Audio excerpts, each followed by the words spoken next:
What is the vanishing gradient problem in RNNs?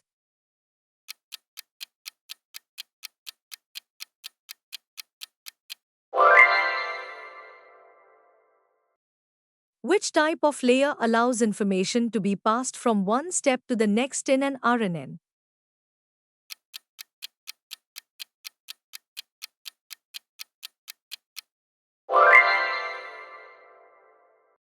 What is transfer learning in the context of neural networks?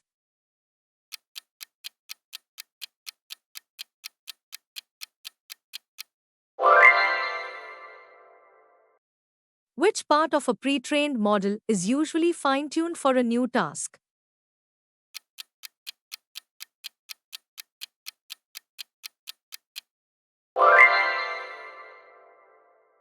What is the advantage of using transfer learning?